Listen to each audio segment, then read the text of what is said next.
Our topic for today, our final topic from Chapter 2, Empowering Learners, Teaching for Learning, is that of assessment, student assessment of learning in the library. Our guideline says that our program should be guided by regular assessment of student learning to ensure that the program is meeting its goals. If we are not assessing student learning, we do not know if the teaching that we are doing is really working. If we're not assessing, then we're not sure that we're making a difference. For our definition of assessment, I've pulled this from Vi Harada and Joan Yoshina's book, the ebook that I ask you to read a portion from the library. They define assessment as the process of collecting, analyzing, and reporting data that informs the student and the instructor of progress and problems that a student is encountering in a learning experience. Student assessment does not mean library grades. Student assessment, as the previous slide indicates, is all about informing the student and informing the librarian about what's working and what's not so that adjustments can be made. Why should we assess student learning in the library? We have many reasons. First of all, because empowering learners requires it of us. Second, because it guides our teaching. Third, because it guides students' learning. Fourth, because it allows us to document the impact that we have of instruction in the library on student learning. And then finally, in Virginia, given the new teacher performance assessment that all instructional personnel must abide by and complete, this allows us to document student academic progress. When we think about assessment, we know that there are two types: summative at the end, formative along the way. When we think about assessment, we question who will assess, and it might be the librarian assessing, it might be teacher assessing, it might be peer assessment, it might be self-assessment. Remember that the entire fourth strand of each of our standards for the 21st century learner is self-assessment. What will we assess? We're really good at assessing the product, but we also need to be sure that we are assessing the process, because the process is what stays with students, or should stay with students, over time. So our key questions, the W's and the H's: why do we assess? Who will assess? Who will be assessed? Where will the assessment occur? It might occur in the library, it might occur in the classroom, it might occur in the computer lab, it might occur from the student's home if they are completing a Google form, if they are giving feedback, or if they are taking a quiz on something that they did in the library but it's an online quiz. So assessment can occur in many places. It can occur immediately. It can occur prior to instruction if we're doing a pre-assessment. It can occur post-instruction if we're doing a post-assessment. What will be assessed? We said the product and the process. How will it be assessed? And that is our next question that we want to look at. You read several articles this week about assessment in the library. One of the articles dealt with the use of trails, tools for real-time assessment of information literacy. This is a free online assessment tool. It assesses the following 5 areas that you see listed on this slide. It assesses students' ability to develop a topic, to identify potential sources, to develop, use, and revise search strategies, to evaluate sources and information, and to use information ethically and responsibly. There are versions of the Trails assessment for 3rd grade, 6th grade, 9th grade, and 12th grade. So at almost any grade level, you could use this free assessment tool to assess students' information literacy skills. I hope that you'll visit Trails. The link is available in the PowerPoint without audio. Here's a screenshot from the Trails homepage. It is a knowledge assessment multiple choice questions, and as I mentioned, free, no charge. Quantitative data to collect. So you can do a pre-assessment, you can do a post-assessment, you can show student academic progress in the areas of information literacy. But what if you don't want to use trails? What if you don't want to give another multiple choice test? There are other tools that we can use to assess student learning in the library.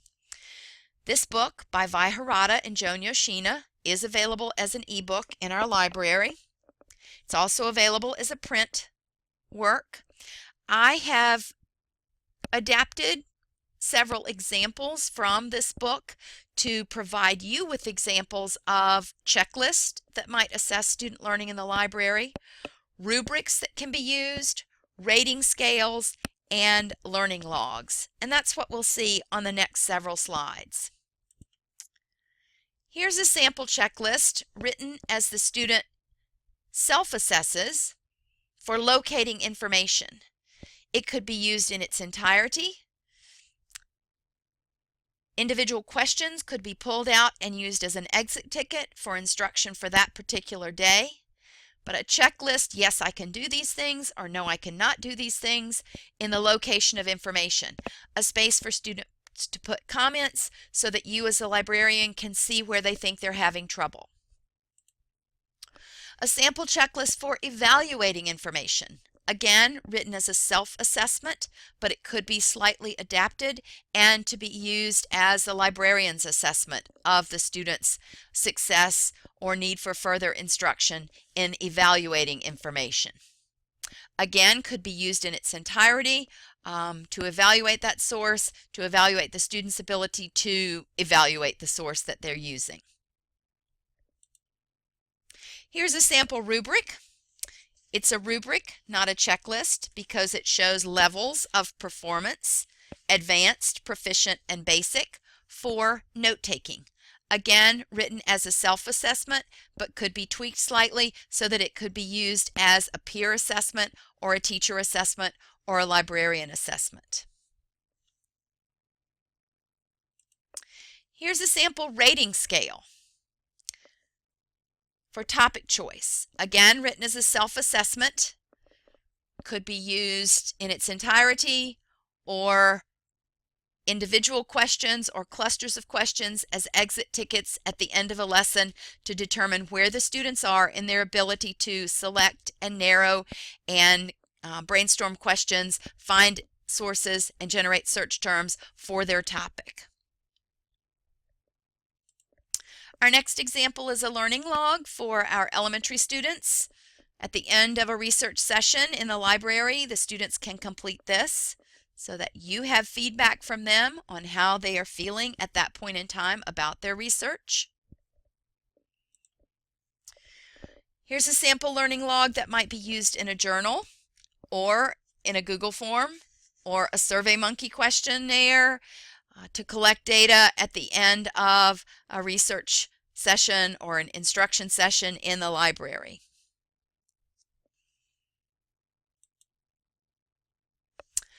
Looking ahead just a little bit, because we're going to connect student assessment that we're talking about right now later on in the course to librarian assessment.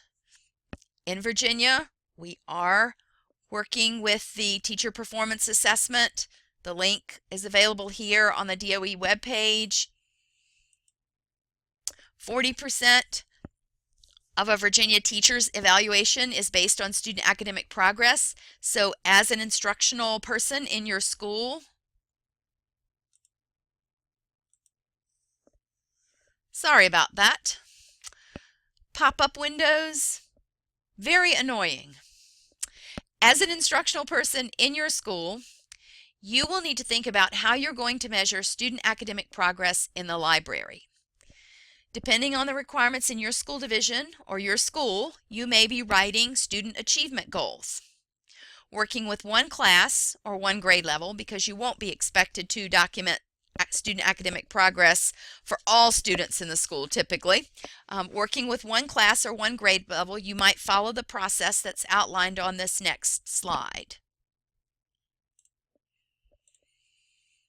We would determine our students' instructional needs, so a pre-assessment. We would create specific learning goals based on that pre-assessment. Then we're going to create and implement teaching and learning strategies, and we're going to teach, and we're going to instruct, and we're going to monitor student progress through ongoing formative assessment, hence the circular portion of this particular part of the process. And then finally, we're going to determine in step 5 whether the students have achieved the goals. I have an example for you of student achievement goals from a teacher performance assessment, standards and indicators, standard 7, 2 models for assessing, presented by Mary Keeling back in 2012. I'll walk through the process of goal setting for student progress. So it's 4th grade students with whom she's working. She describes the setting, the students who are in this particular class. She notes that information literacy is a focus of the school district, and last year on the 3rd grade SOL test, 20% of the students in this class were able to answer questions to predict information based on text features, headings, index terms, and table of contents. So she's given the pre-assessment to use text features. 11 students scored novice, 14 apprentice, and 2 proficient. The goal says that at the end of the school year, all students will move up at least 1 level on the rating scale. So that means that 75% of the students, 20 students, will be proficient in using print indexes to locate information in nonfiction books. And the 2 students who were proficient in taking notes, who were proficient with the text features, will demonstrate proficiency in taking notes. So we have our goal, our student academic achievement goal for this particular class for this particular year. We have strategies that we will use to teach this content. We have evidence identified that we will use to show, and we have target dates for each element of the process. Harada and Yoshina suggest that we cannot teach in an isolated silo any longer. They also say that we must go beyond teaching location and access. We're pretty good at that. We need to be teaching students not only how to locate and access information, but also how to evaluate and use that information. And then finally, assessment should not be considered an add-on to teaching. It is integral to teaching and to learning. Assessment, therefore, is a critical tool because it shows students their strengths and weaknesses. It's a means for us as librarians to analyze our teaching and inform our instruction. It is not to be equated with evaluation because it's infused throughout the teaching and learning experiences, and it is integral to effective teaching and learning.